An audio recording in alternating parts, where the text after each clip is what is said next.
laawol kisal ko laawol peewal e ɓantal. وأوفوا بعهد الله إذا عاهدتم ولا تنقضوا الأيمان بعد توكيدها وقد جعلتم الله عليكم كفيلا. أشهد أن لا إله إلا الله وحده لا شريك له وأشهد أن محمدا عبده ورسوله. عباد الله اتقوا الله تعالى واحذروا عقابه واعلموا أن التقوى خير لباس وأزكى ما يفتخذ به عند الشدائد والبأس وأفضل عدة وزاد يبلغ إلى الجنة ورضوان رب العالمين. تلك الجنة التي نورث من عبادنا من كان تقيا. إن من خلق المؤمن التقي الوفاء بالعهود والالتزام بالعقود، فهو إذا وعد أوفى، وهكذا يكون المؤمن صدوق في تعامله، فلا كذب ولا غش ولا خيانة ولا غدر، ولكنه ملتزم بما التزم به ووفي بكل وعود، طاعة لله وعبادة يتقرب بها إلى الله. إن الوفاء بالعهد ضمان لبقاء الثقة في التعامل بين الناس أفرادا وجماعات، ولذلك جعل الإسلام الوفاء لزوما من مستلزمات الإيمان بالله.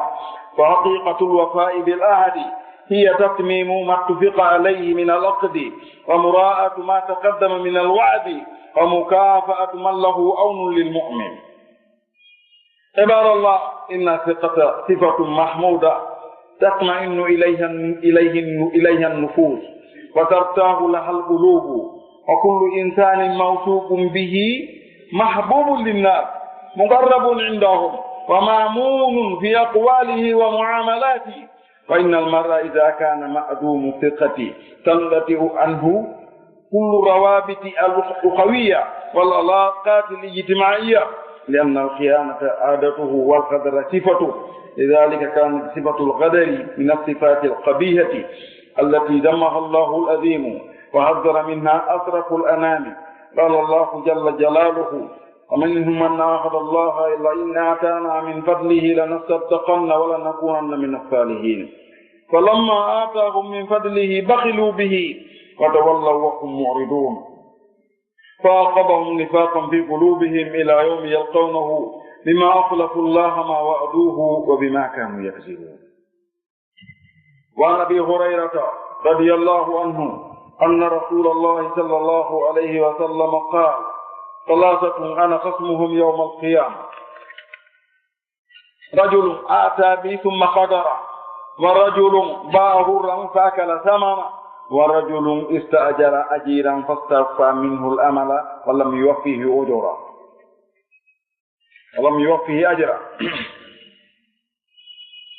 musidɓe julɓe tedduɓe, yettore wodani Allah tabaraka wa taala,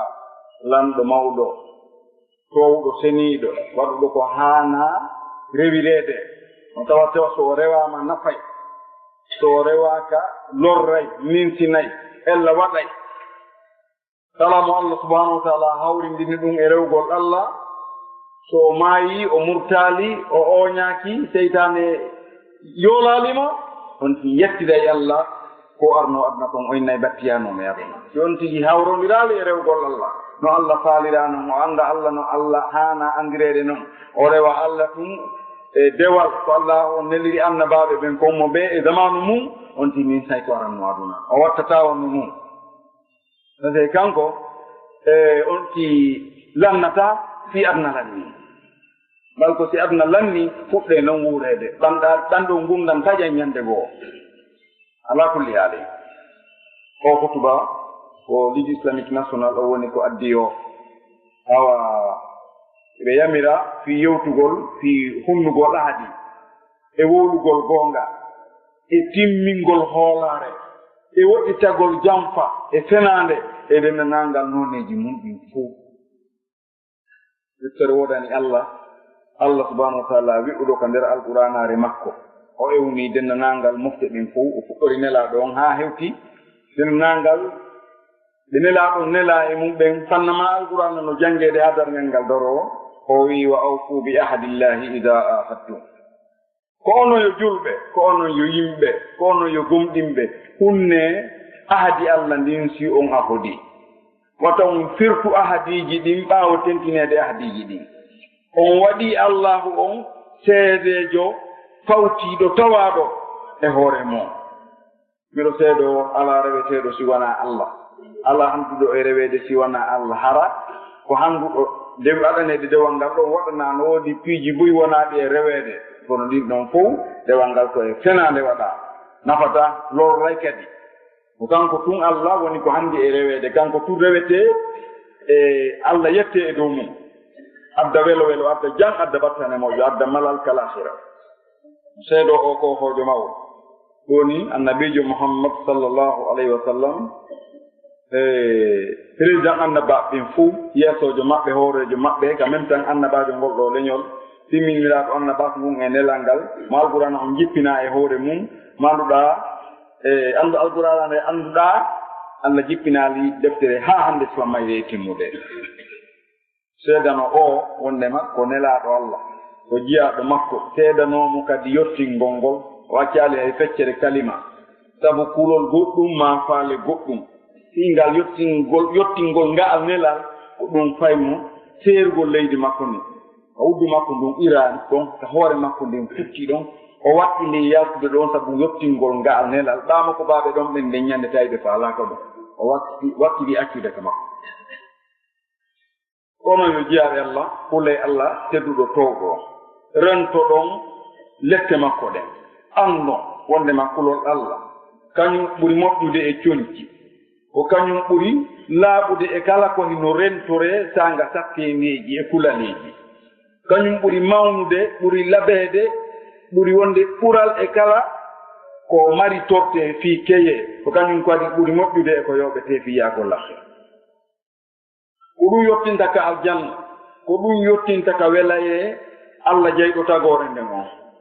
allah no haalayno ka nder alqur'ana fii aljanna suratu maryam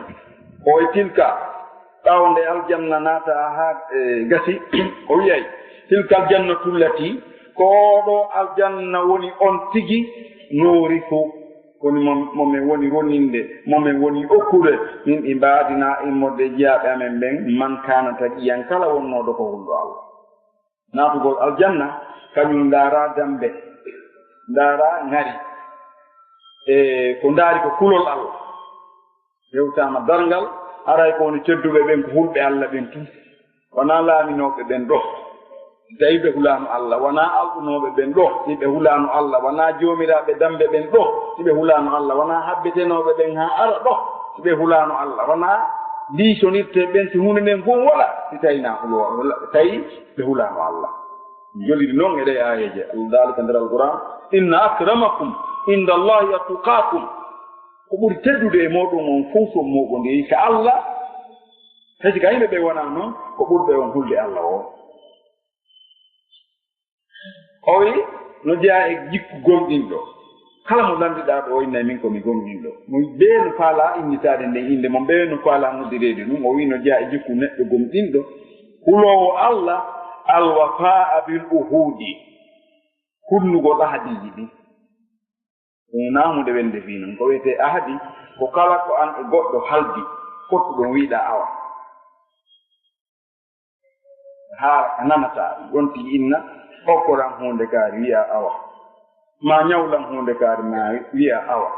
ma ɓowtan janngo nokkel kaari ka kaari fi haaju am ɗon anndidiri no gata o acciray fiima ma waɗiray fiima wiya awa kala ko wiyete kon kala ko halda hunndugol ni ɗon ahadi hunndugol ɗum so a innani goɗɗo awa haray a ɓorni ɓoggol ka daande maajo ni hunndugol ahadiji ɗi ahadiji koni hakkunde men e allah e ahadiji ko haɗuɗen hakkunde men woni ɗum e ñiɓondirgol ahadiji ɗin woni ɗum o tawata on tigi iza wa'ada so o fodi awfa o timminayi wa hakaza ko noon kadi neɗɗo gomɗinɗo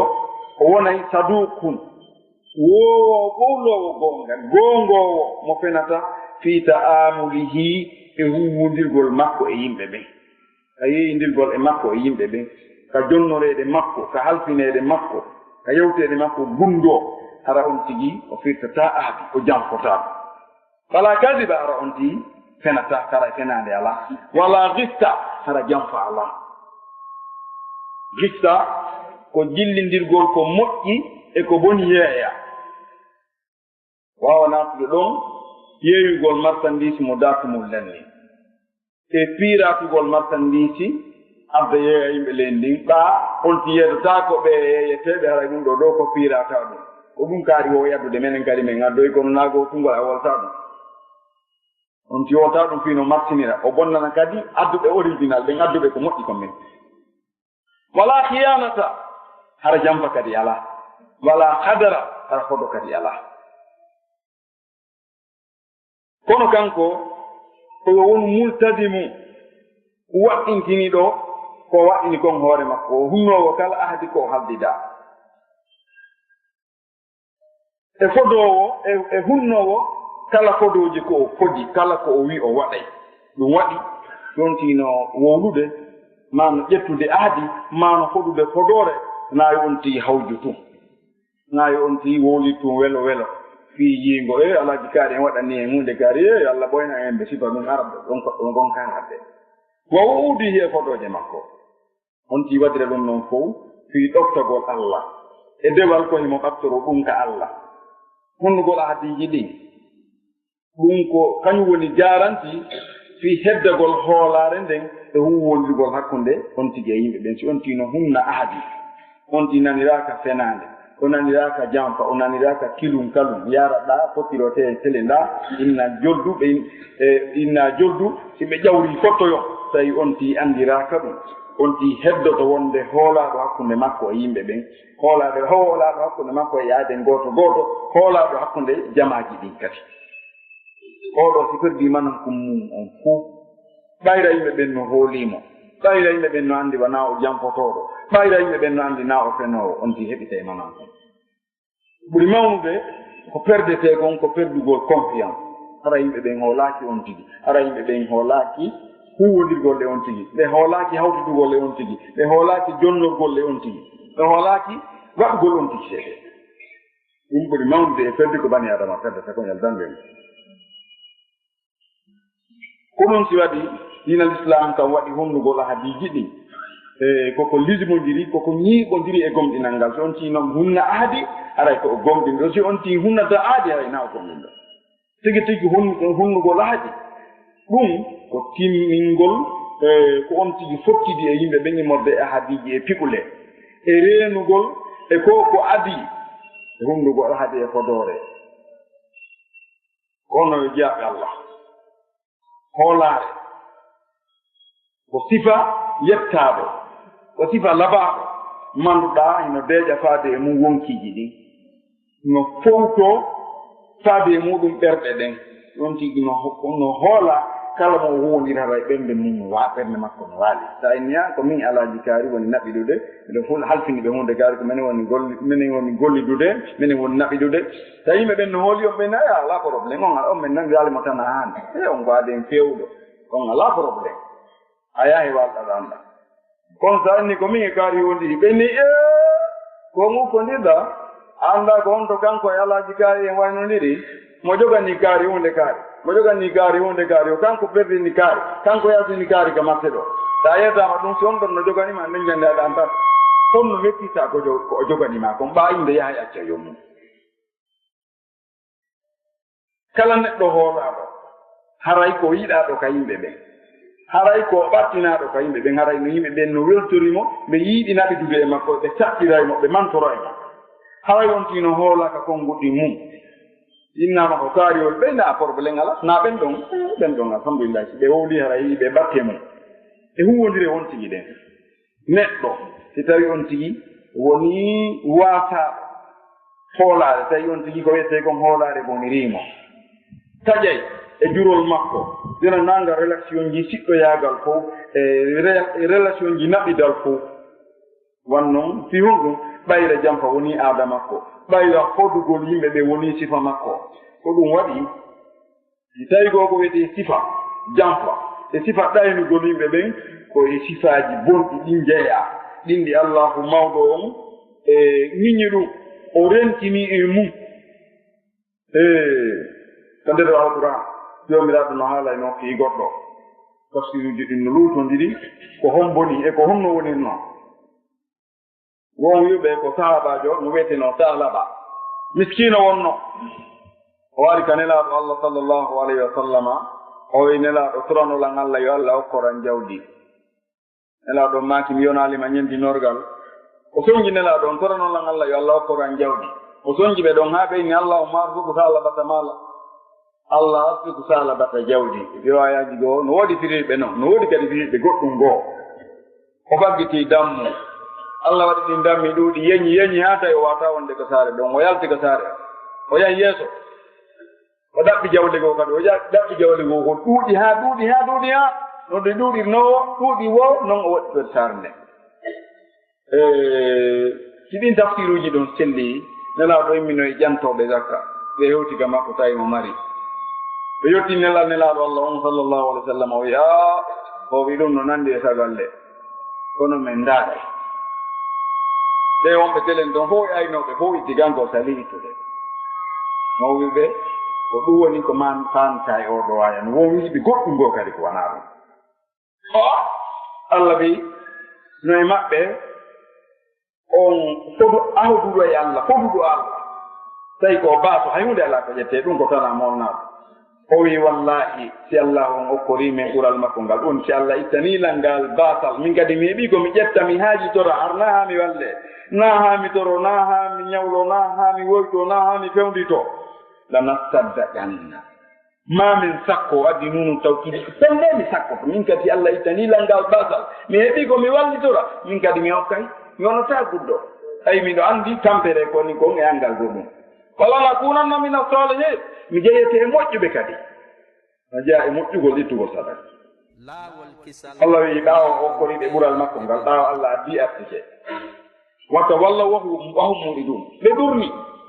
tali o ɓuɗe ɓes o firti ɓes ko foti allah kon allah daali fa gabahum nifaqa allah ɗutiniri ɓaawo maɓɓe o jokkiniɓe naati ƴiyagal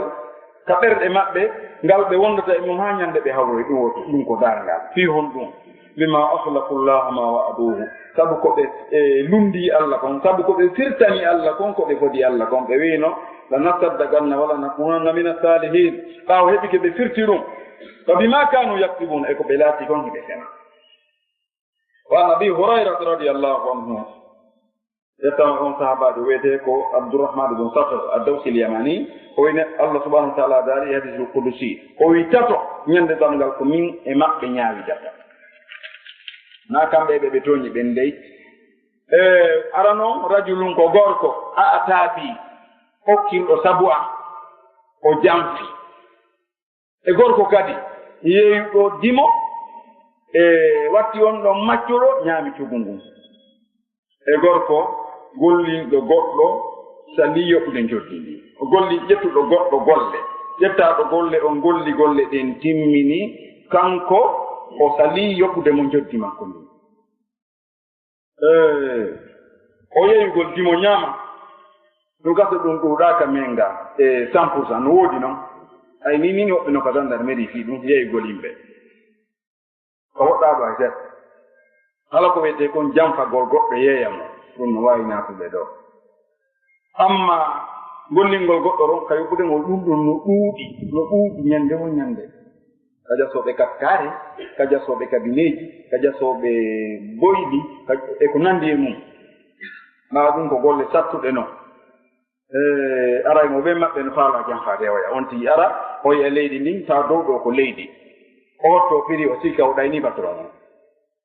o yaha ɗon 50 tun tawa ko fetere wotere ha métre nogay o honka ara o ƴetti avanti o honka ɗon seeɗa o tawata gasata o yaha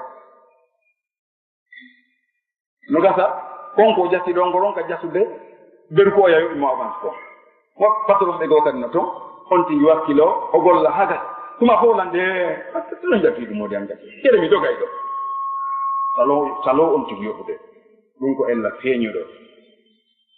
mo woodi hadise waɗo ni on ɗon wino tataɓo on o ƴettuɗo debbo haa gayni e wondi e debbo on humpiti ko humpa kon salimo jonitude teŋe on raɗimo kadi goɓɓe goo kadi no waɗa ɗum ɗin ko piiji renteteeɗi e mum aray wattanen hakkil e renen ɗen ɗe men ɗen e fenɗe yontino wownude yonti miijute moƴƴa si wowla si Allah ni wowlude haray konngol haray wana an jeygol hande kadi ko kangol jeyma adiya wowlude haray ko an jeygol reno ɗen e wowlugol finande moƴƴa wowlugol finande on ɗum ko tana moola maɗa ko honno paamirten ɗum kono yimɓe moƴƴuɓe ɓe renori noon e mum ɓayra kala e meɗen mo lanɗiɗa ene miɗa yiɗi annabi ibrahima o inna ene ɗa faalayo ange annabi ibrahima on daroɗo e nokku ngotu ñande dalngal o inna ɗa faalayo on naatiɗo e aljanna o inna ɗa ibrahima ko gra ko président ko patron molnaɗo e nder tagore nden fof ko woni yeeso makko woka moƴƴugol ko ɓuri mo goɗɗum wo ko annabijo mouhammadou sallllahu alayhi wa sallam holle ko geɗal makko ko nde tandaño makko allah no yewtiti annabi ibrahima mantimo waccimo o ni inna ibrahima kana ummatan qanitan lillahi shakiran li an'umihi ijtabahu rabbuhu wahdahu ila siratin mustaqim ibrahim alayhi salam aya goo kadi annabi ibrahima inni wala allah subhanahu wa taala wi fi annabi ibrahima walaqad istafaynahu fi dunya wa innahu fi l akhirati lamina salihin o wi wallahi laam on ko wondore kaddu on ko li tawkidi wa tahqiqe istafaynahu min sidike ibrahima fi dunya ka adna ɗo lil khurrati wal risala wadgol mo jaatigi waɗamo nenaɗo allah kadi kanko ni ɓen annabaɓe adi arɓe ɓe fof ɓaw makko wa innahu fil akhirati ibrahima kal akhira ñande dargal ngal dari ha yeeso toon lamina salihina koye moƴƴuɓe ɓen o jeeya o ko patronjo moɗanaɓo o wuuri duuɓi temedere e duuɓi 70 ko laabi tati o feni non gasete haalireɓe nda ko noon altika luha penale ɗiɗi tati annabi ibrahima manduɗa hakke ko jogii garaɗo hakke ko teddi allah wahyini e annabijo mouhammadou wondema annabijo mouhammadou sallllahu alayhi wa sallam jokku annabi ibrahima o wi summa awhayna ilayka ya mouhammad an ittabi millata ibrahima min wahyini e ma yo nelaɗo allah ko mouhammadou sallllahu alayhi wa sallam ya jokku annabi ibrahima o wuri duuɓi 175 ko laabi tati o wooli ko wona gonga ɗiɗije ɗen no jantaka nder alquran goɗɗum ko wona ɗum ko jantaka kon ka nder alquran no defte ɗe ngaddirini ko kanko e ɓeygu makko sarata ɓeygu makko arano nene annabi ishaq ɓe yaadi misra tawi ko sonnaɓe laban masla ɓe lamɗo on ɗon yi'imo tun ɓe dogi kisamɓa masla seeɗa ta e ceeɗugol fade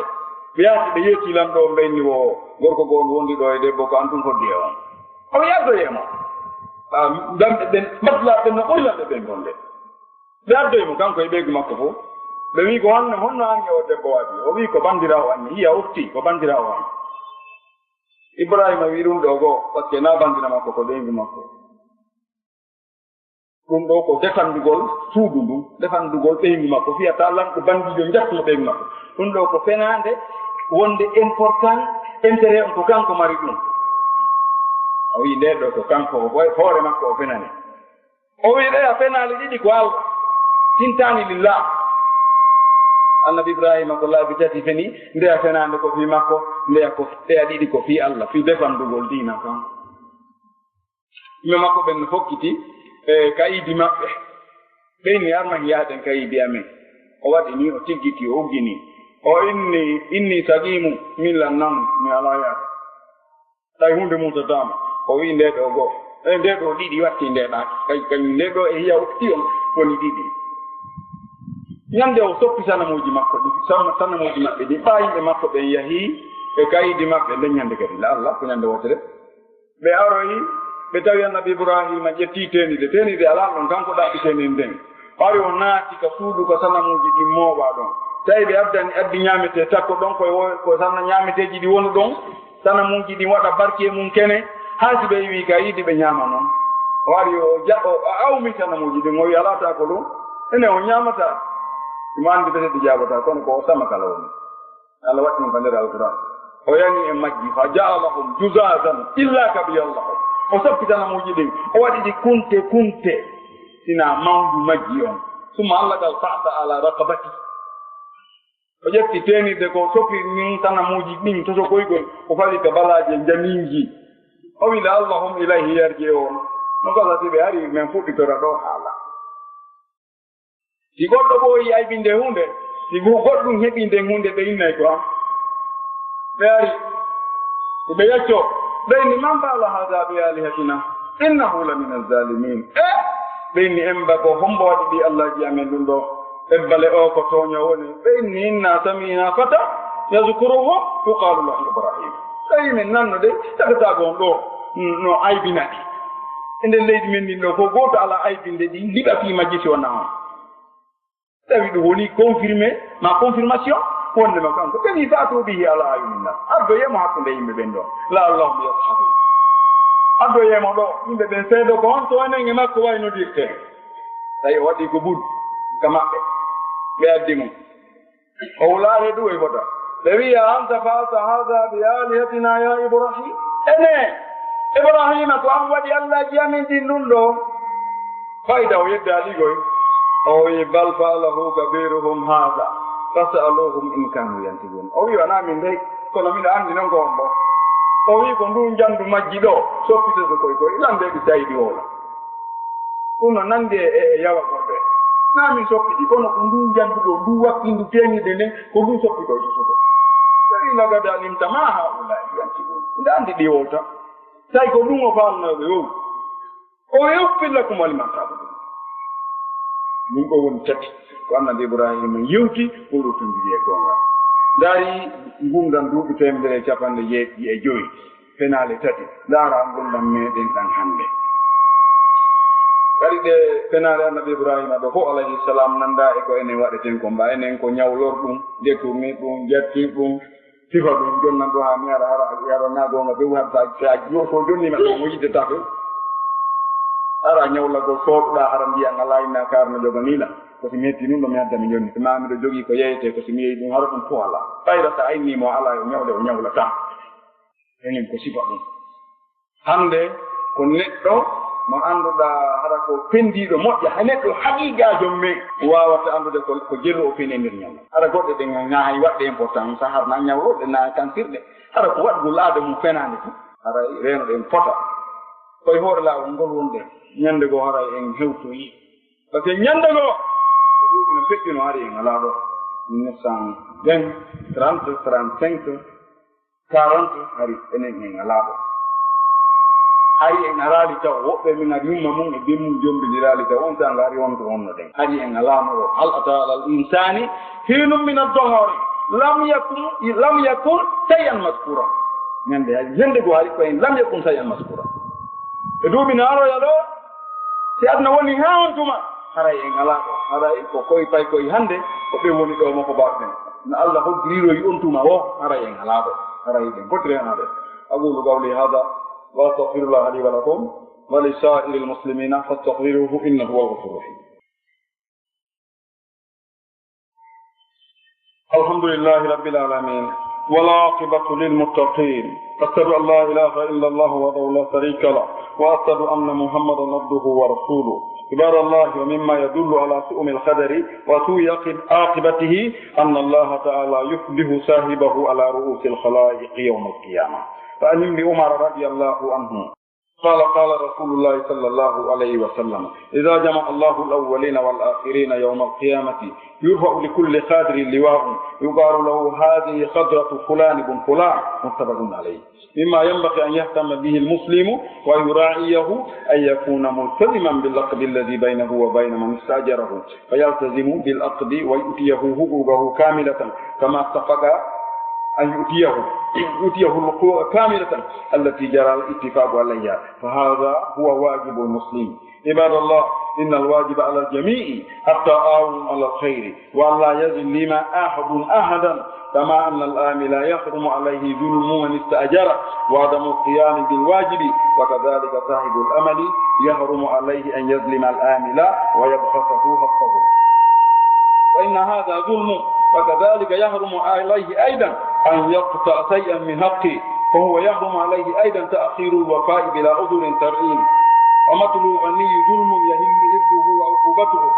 فواجب على الجميع تقوى الله واعلم أن التعامل بالصدق والأمانة دليل على قوة الإيمان والخيانة والخفة والتلاؤم بالعقود دليل على ضعف الإيمان وقلة الحياء وعدم الخوف من الله وتعالى. musidɓe julɓe ɓettore wodani allah lamɗo mawɗo tedduɗo towɗo sabu nde ɗo tagore fof goto wallali mo si ɗum ɗon feƴƴi battane moƴƴe cakkite labaɗe ko ɓooyi woɗani ko huɓe allah ɓen teeɗo ala reweteɗo siwana allah ala kafi allah ala kafiɗiɗo e andude ngol e rewede e seeɗo wondema o annabato o yettaɗo ko jeyaɗo allah ko nelaɗo makko sallllahu alayhi wa sallam e ɗum feƴƴi ko onno yo jeyaɓe allah no jeya e ko tindinta e tooke kata ko woni kon e jamfagol e battane mum bonɗe wondema allah on e hertinoya neɗɗo jamfotoɗo on ñande tagore nden fowrendi yufdi sahibahu allah hertinayi on tigi allah jaatinayi on tigi tagore nden fowrendi ɗo ñande ɗanngal ngal yatama abdoulahi ibn umar radiallahu anhuma o winelaɗo allah on sallllahu alayhi wa sallam ɓe maaki si allah on moɓidiri adiɓe ɓen e sakkitiɓe ɓen adama e hawwa e sakkitaɗo jibinede on fi saidin wahi ñande ɗanngal o wi ɓantante townante kala jamfotonoɗo ko adna ga darapo inne awa ko ɗo woni hino jamfa ko kaari jamfotono ko jonne adresi timmuɗo no jeya e ko ɓuri no jeya e ko haani neɗɗo julɗo himmirta o reyna ɗum o watta hakkille mum nde wonata lismondirɗo ɗum woni ñiiɓondirɗo e kala ahadi ko o haldida e ahadi e kala neɗɗo mo o ƴetti ɗum golle gardiyenjo boydijo soferjo ƴettaɗo fi jasgol katkare ƴettaɗo fi kala golle o jonna on ti koɓe haldi kon ko timmi no ɓe haldiri noon adiɓe fuɗɗade golle ɗen koɓe haldi kon e mum ko ɗum woni ko waɗɗani julɗo on ɗum woni ko waɗɗi e hoore julɗo on ko onon jiyaɓe allah ko woni ko waɗɗi en fof meɗen wallodirgol e dow moƴƴere nden e tagoto toñu hay goto e wono woniri noon neɗɗo gollowo on ƴettaɗo golle on no harmi e makko nde o jamfoto on ƴettuɗomo golle kala ko on ti gollata siko sofferjo siko jasowo katkare siko gardiyenjo siko ƴettaɗo yeeyu boutique jampaji no ɗum waɗi façon soɓe ƴettete weeya goɗɗo e boutique ɓe to ha ɓe tafasaɗi sa addi maki di ay tum no yeeyay ka nder maki diga nera taɓe naalaji en dogi ala ko ange woɓɓe gonɗo jogii taabije ɗen kono fof woni yewde woyi waɗde no waɗa wonde koye jampaji ɗin jeeya koye angal hoolareji ɗin jeeya kono noon jongolle ɗen kadi no harmi e makko nde o toñata ƴettaɗo golle on ko ɗuytanamo hakkeji koɓe haldi o yoɓaymo kon ɗum ɗo ko tooñe ko noon kadi no harmi nde o taƴa hunde e hakke makko e hoore koɓe haldi kon o yoɓaymo no harmi kadi siko fende moaɓe halde o yoɓaymo si woni lewru ndu maayi siko 30 ɓe halduno 31 ɓe halduno o yoɓamo nden ñande siko le 5 ɓe halduno o yoɓamo nden ñande ko alda e ngar ko alda hara sinara ko ngantuto ngo sari a jaɓi famatolul ganiyi jour noon matolul ganiyi ko ñawlagol heɓa ronka yoɓude ñawlo heɓa ko yoɓirte kon ronka yoɓude tuma ƴantuɗa mo habbola toon ɗo no tatti soriɗo sottoriɗo tadi al islam on no newni tonti ñawlike o heɓi o jaɓali yoɓude yo hende o focce o yoɓine ko o ñawli kon o hertine ɗum o wi yo hilli irda huwa umubati ɗum ɗon ñawlagol heɓa sallo yoɓude ngol daginayi ittugol teddungal ngal e on tigi e lettugol mo ñawlagol salo yoɓde ɗum ɗo ko ñawliɗo sali yoɓde on jeeyi ɗum ñawlaɗo on ñawliɗo ronki heɓude ko yoɓira ɗum kadi no mari pilasi ko adi gon ñawlugol no waɗi baraji sa ñawli goɗɗo 500 000 o artiroyi ñande yo kadi ari o ñawlikema 500 000 a ñawlimo ɗin kadi o artiri allah winnande baraji wondema o kimo 500 000 farangine en ñawlugol goɗɗo fi huntangol mo haaju harna yo yoɓu intérêt na par riba o waɗi baraji ɗum ɗon feƴƴi si tawi on tigi heɓali ko o yoɓira harna bandijo wari o tawima o inni awa ko halɗum hande halɗunoɗen mi yoɓay on mbuɗi mum ndiga mi heɓali hande no satti ɓuuri ñande ñawluno ɗummi sa muññanike mo a wiyara joni yeehi tuma allah ne o niwo on aray ñande dargal e gennange nge nanne ñinde mum Allah inna ya sorka ley ɗowdi makko haa o gayno ñaawde ɓe waɗatano ɗum ɗon ɓe man andara musiram adallahu llahu fi dillihi yawma la dilla illa dillahu ɓawnde jamtiɗen mo ñawlike sallike mo ñawlike tawi no mari sallike yoɓde no duwa nanguede no duwa foccede no duwa yoɓinede ko noon kadi sonti muññandike mo ala haa o heɓa on ɗon kadi sornoyte ka ley ɗowdi arsi ñande dal ngal ko wona ɗum noon Allah wi ka nder alquran wa in kana fa in kana zu usratin fa nadiratun ila maysara wa an tasaddaqu khayrun lakum o wi tawi ñawliɗo on na bandiyo ko jon sattede ko sattiraɗo fewno ɗo ala wonno wa haray ko muññanagol mo haa newede heɓo haa Allah tanza alhaali on tawi Allah no moƴƴe sansude wa an tasaddaqu khayrun lakum kono moƴƴotoɗon e maɓɓe kono sakkotoɗon ɓuri moƴƴude si tawi muññanagol on tigi haa o heɓa ɗum sornete ka ley ɗowdi arti haa bandiji ɗin hasɓe pelle sa hokkimo ɗum haray ko ɗum ɗon boyi sabu ɗen tañƴini goɗɗo to sornataki ka ley ɗowdi arti ɗon haa ɓeya ñaawe ka nange to e gayne ñaawede ɗon on tigi inne yo naati ɗoy e ɓe wonnoɓe ka nange to ka yiite so ɗowɗo sorɗo ka ley ɗowdi arti ɗo wona tawi aljanna ɗum ɗo o sorgol ka ley ɗowdi ɗon on ɗum ɗon ko muññandagol mo ngol haa o heɓa hara so kaalimo wirtaalimo yaynaalimo sa hokkimo no sa hokkimo ɓuri moƴƴude muññandagol mo ala haa o heɓa ɗum no moƴƴi e hoore no harmi ka on fi ñawlo o heɓa o ronka yoɓude ma ƴetta ko oɗa ko yoɓitira oɗa so ñawli oɗa makidi ñawli oɗa makidi ñawloɗa oɗa makidi marto o ƴetta ko makidi oɗa ko marti gon yoɓira oɗa ɓawa ɗon no soñjirema oɗa ƴetta e soñja on kañum ɗum ɗon fof ko fiiji reneteɗi e mum haray watta nen hakkilka wonnen ɗo wona ka naƴaynete wona ka remete ka julete mo ɓe ka woni ɗon ko telen ɗon on tigi landitorte hutuba on ko yewti kon fof ko fii hoolare e julaɓe sino yewtede fii hoolare ko hoolare jawdi so on ti ñawlike so on ti halfinama so on ti jonnorama sifa ɗum mo ɓe hula Allah e ɓeru ka o woni ɗon yeru selon doole makko ɗen e capacité makko on eno woni faggitorde noon ko hoore laawol won ɗen ñande goo hara hen ɗo tawi torki Allah subhanahu wa taala bi asma'il husna wa sifatihil ulya yo Allah on waɗo barke e gurdam men ko feƴƴi kon fof ko tawi kon hawra e sawaba yo Allah yaafoy ko hawri kon e sawaba yo Allah on jaɓan yo Allah on yaafo mawɓe men jiɗin ɓen ɓen kala hanuɓe duwanede sakkane ɓe wurdude mum ɓen yo Allah on arsude en ɗiggal ngol ɓe ɓe faamodirgol ɓe maɓɓe ka diina ɓe annda Allah no haana andirede noon ɓe rewira Allah no yiɗiri noon eno yallori noon geɗalɓe meɗen ɓe yo Allah on wurno o barkina o fewna ko feewi kon yo Allah tabintin ko feewa ko yo Allah on moƴƴintin rewɓe men moƴƴuɓe huloɓe Allah ɓe jampotaa ko ɓen yo Allah on tabintin jampotoɓe ɓen kadi yo Allah on fewnu ɗum torki Allah yo Allah on oɗo barke e ko lutti kon e jawle men ɗen ko boni kon yo Allah on lontin ko bonaaki kon yo Allah on hisi yo Allah moƴƴin fini leydi ko wonɗen ɗon yo Allah on fewnu o reena yeesoɓe mayri on e karama koɓe mayri on e alɓuɓe mayri on e rewɓe ɓen e fayi koye fe e ɗenno nangal ɓiɓɓe leydi fof o waɗa giggol e yurmede hakkonde maɓɓe Allah on a waɗa ko huunde waɗa haa dogen ɗo Allah on arsike wonde ɗo e dow ɓutti e ɓen ka maayen accen ɓe ɓiɓɓe men ɗo ɓayra ko ɓe wonɗe yamnanade aqulu qawli hada wa astaghfirullah li wa lakum ولسائر المسلمين فاستغفروه انه هو الغفور الرحيم. اللهم حبب الينا الايمان وزينه في قلوبنا وكره الينا الكفر والفسوق والعصيان واجعلنا من الراشدين. اللهم عافنا عقبتنا في الامور كلها واجرنا من خزي الدنيا وعذاب الاخره برحمتك يا ارحم الراحمين ويا رب العالمين. سبحان ربك رب العزه عما يصفون وسلام على المرسلين والحمد لله رب العالمين. laawol kisal ko laawol peewal e ɓantal